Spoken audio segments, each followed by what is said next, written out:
What happened in Minnesota is not an isolated incident. It is a case study. It is a warning sign. And it is a preview of what happens when a political machine stays in power too long without meaningful oversight or consequences. When one party controls the governorship, the legislature, the bureaucracy, the courts, and much of the media ecosystem, corruption doesn't arrive all at once. It creeps in quietly. It embeds itself into systems. It hides behind layers of bureaucracy and well-intentioned language. And by the time regular people realize what's happening, the damage is already massive. That is exactly what Minnesota looks like right now. For years, Democrats marketed Minnesota as a model of progressive governance. They bragged about their social programs. They talked about compassion. They talked about equity. They talked about investing in communities. They talked about building a safety net. But a safety net that gets looted by criminals is not a safety net. It's a money funnel. It becomes a pipeline that moves taxpayer dollars straight into the hands of fraudsters, while the people who were supposed to benefit are left with nothing. That is the part that should make every American furious, regardless of party. Because this wasn't some clever hacker in a basement. This wasn't a one-off scam. This was an industrial-scale operation that ran for years inside government programs that were supposed to have oversight, audits, and safeguards. The systems failed. The leadership failed and the people at the top failed. When politicians talk about systemic problems, this is what they actually mean, whether they admit it or not. A system so broken that criminals can steal hundreds of millions of dollars without being stopped. A system where whistleblowers are treated as threats instead of heroes. A system where optics matter more than integrity. Once you understand that, the protests outside the governor's office start to look very different. They are not spontaneous, they are not organic, they are not purely grassroots. They are useful, they serve a purpose, they redirect attention, they create noise, they flood the media with images that drown out the original scandal, they replace a story about corruption with a story about conflict, and conflict is easier to spin. A billion-dollar fraud scandal is hard to defend. There is no good talking point for that. There is no emotional appeal that makes it acceptable. There is no slogan that explains it away. But protests? Protests can be reframed. Protests can be turned into stories about activism. Protests can be framed as resistance. Protests can be packaged as moral courage. Protests can be used to paint federal investigators as villains instead of the people who stole the money. That transformation is not accidental. It is political crisis management. The same strategy has been used repeatedly over the last decade. Whenever massive failures come to light in deep blue states or cities, the conversation somehow shifts away from leadership and toward ideology. It becomes about racism.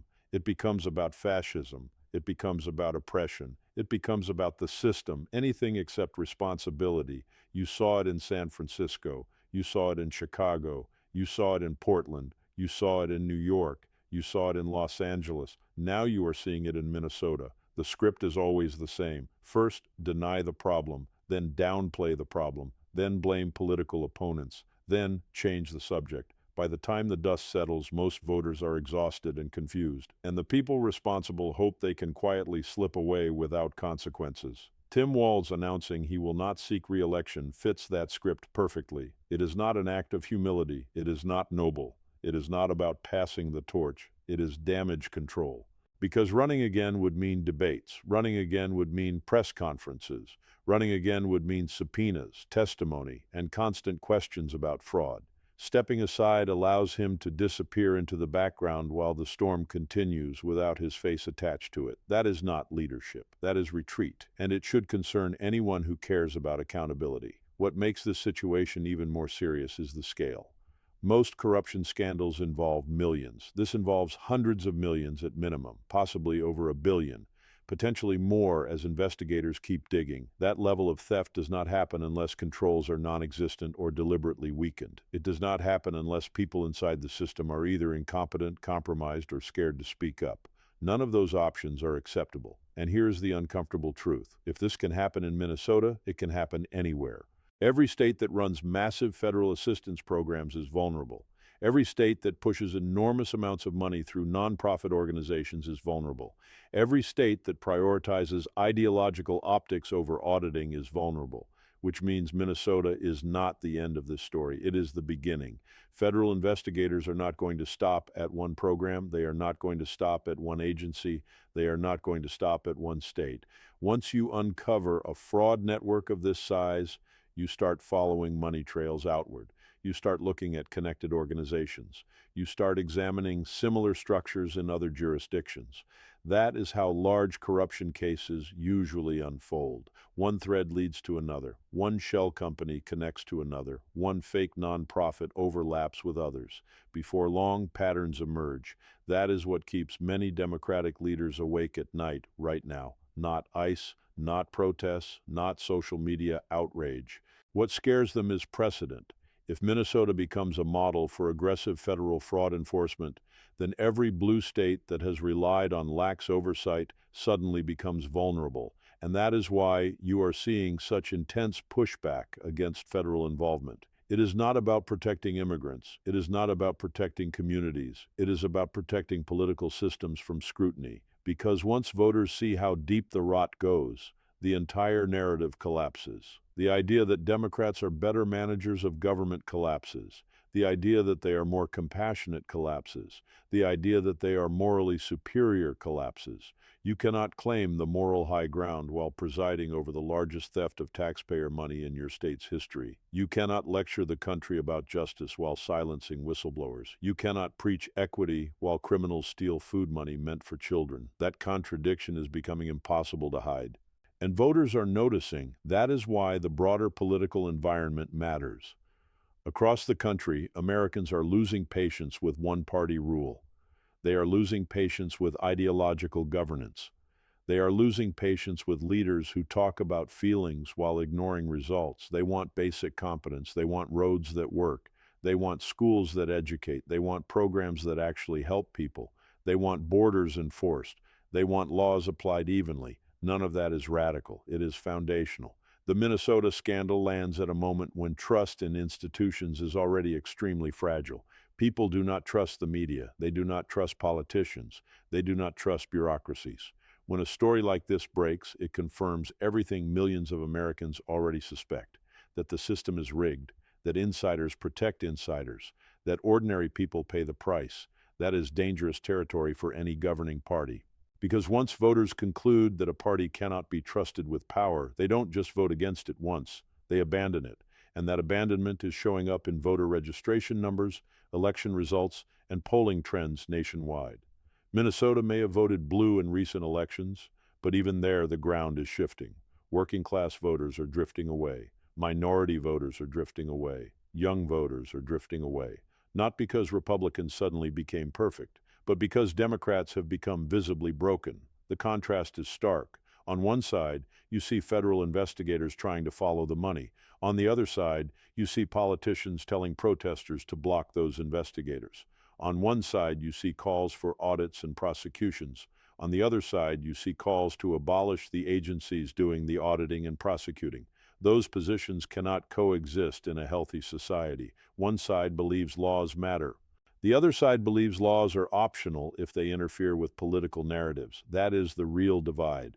Not left versus right, not red versus blue, accountability versus impunity. And Minnesota has become the front line in that battle. If accountability wins, it sends a message nationwide that fraud will be punished regardless of who is in charge. If impunity wins, it sends a very different message. It tells corrupt actors that all they need is enough political cover and loud enough protest to escape consequences. That is why this story matters so much. It is not just about Tim Walz. It is not just about ICE. It is not just about Minnesota. It is about whether the United States still believes in equal application of the law. Because a country that stops enforcing its own rules eventually stops functioning. You cannot have a welfare state without enforcement. You cannot have a regulatory state without oversight. You cannot have a democracy without accountability. Those are not partisan statements. They are reality. Right now, federal investigators are doing what Minnesota's leadership refused to do. They are opening files. They are issuing subpoenas. They are tracing financial flows. They are building cases. That process takes time, but it is moving forward. And as it does, more names will surface. More agencies will be scrutinized. More uncomfortable questions will be asked. The political class is hoping you lose interest before that happens. They are hoping outrage fatigue sets in. They are hoping another shiny scandal replaces this one. That is why it is so important not to forget what actually happened here. Not a protest, not a confrontation, not a chant. $1 billion fraud, stolen from the vulnerable. ignored by leadership, covered up for years. Everything else is noise. The protesters outside the governor's office think they are standing up to power. In reality, they are shielding it. Because the most powerful people in this story are not federal agents. They are the politicians who controlled the system that allowed theft on this scale. Until those people are held accountable, nothing changes. Not in Minnesota, not anywhere else. And that is the uncomfortable truth that the political establishment hopes never becomes the dominant narrative, but it is becoming harder to suppress by the day. What happens next in Minnesota will not stay in Minnesota. That is the part many people still do not fully grasp. When a corruption scheme reaches this scale, federal investigators do not simply close their notebooks after one round of indictments. They widen the lens. Once you uncover a network capable of stealing hundreds of millions of dollars, you start asking who approved the contracts. You start asking who waived oversight requirements. You start asking who signed off on reimbursements that never made sense. And eventually you start asking who benefited politically from keeping the operation alive. This is why the political class is so nervous right now. It is not because of protesters. It is not because of bad headlines. It is because real investigations do not care about talking points. Grand juries do not watch cable news. Prosecutors do not care about hashtags. Financial records do not bend to ideology. Money leaves trails. Paper trails become evidence. Evidence becomes indictments. And indictments change everything. That reality explains the intensity of the backlash against federal involvement. If this were truly just about immigration policy, the response would look very different. You would see lawsuits, press conferences, and policy debates. Instead, you are seeing coordinated outrage, mass demonstrations, and open hostility toward the very agencies tasked with investigating financial crimes. That is not coincidence. That is strategy. The faster the conversation becomes emotional, the harder it is for people to focus on spreadsheets, audits, and bank records. Anger crowds out patience, chaos crowds out curiosity, and curiosity is dangerous for people with something to hide. This is also why Democrats nationwide are trying to minimize what happened in Minnesota. They want it framed as a localized failure, a one-off case, an unfortunate anomaly. But deep down they know better, because the same structures exist in other states: massive federal programs, billions flowing through nonprofits, weak oversight, politicized bureaucracies. If Minnesota's model produced this level of fraud, the odds that Minnesota is alone are extremely low. That realization has enormous political consequences. For decades, Democrats have built their brand on the idea that they are better managers of government. They argue that Republicans cut too much, regulate too little, and lack compassion. Minnesota shatters that narrative. Compassion without competence becomes corruption. Spending without oversight becomes theft. Good intentions do not feed children when the money disappears. Voters understand this instinctively. Most Americans are not policy experts, but they understand common sense. They know that if a business lost $1 billion and management did nothing, that management would be fired. They know that if a CEO retaliated against employees who warned about fraud, that CEO would be investigated. They know that if a mayor encouraged people to block investigators, something would feel very wrong. Politics does not change those instincts. Human nature does not change, which is why Minnesota is accelerating a broader shift that was already underway. Americans are losing faith in one-party rule. They are losing faith in ideological governance. They are losing faith in leaders who talk about values while delivering dysfunction, and they are beginning to vote accordingly. This connects directly to the voter registration shifts happening across the country. It is not just about Donald Trump. It is not just about culture issues. It is about trust. People are abandoning the Democratic Party because they no longer trust it to run basic systems honestly. They do not trust it to protect taxpayer money. They do not trust it to enforce laws fairly. They do not trust it to put public safety ahead of political narratives. Minnesota is not causing that loss of trust. Minnesota is confirming it. The same pattern shows up in California, Illinois, New York, and New Jersey. Massive budgets, chronic deficits, constant scandals, and very little accountability. When voters see this again and again, they start drawing conclusions. Not emotional conclusions, practical ones. They conclude that the party in charge cannot be trusted with more power. They conclude that promises of reform are empty. They conclude that change requires removing the people who created the mess. That is how realignments happen. Not through speeches, not through slogans, through accumulated failure, through repeated disappointment, through lived experience. Minnesota now joins a growing list of cautionary tales, and the political consequences will not be confined to state politics. National Democrats are already vulnerable. They face collapsing support among working-class voters. They face erosion among Hispanic voters. They face declining enthusiasm among young voters. Scandals like this accelerate those trends. Every time a Democrat dismisses concerns about fraud, another voter tunes out. Every time a Democrat frames enforcement as oppression, another voter questions priorities. Every time a Democrat attacks investigators instead of criminals, another voter walks away. Republicans do not need to exaggerate this story. They do not need to sensationalize it. They simply need to repeat the facts. $1 billion stolen, warnings ignored, whistleblowers punished, leadership deflected. That is enough. It speaks for itself. At the same time, Republicans must understand something important. Voters are not giving the GOP blind loyalty. They are giving conditional trust. They expect better. They expect competence. They expect results. If Republicans win and then govern poorly, this moment disappears. If Republicans win and then tolerate corruption, this moment disappears. If Republicans win and then protect insiders, this moment disappears. The opportunity exists because Democrats failed. Keeping it requires Republicans to succeed. That means real oversight, real audits, real prosecutions, real reforms, not symbolic gestures, not press releases, not selective accountability. If Minnesota teaches us anything, it is that systems matter. You cannot rely on good intentions. You cannot rely on ideology. You need structures that detect fraud early. You need protections for whistleblowers. You need independent inspectors general. You need consequences for leadership failures. Without those, corruption is inevitable. The public is slowly relearning this lesson. That is why stories like Minnesota resonate so deeply.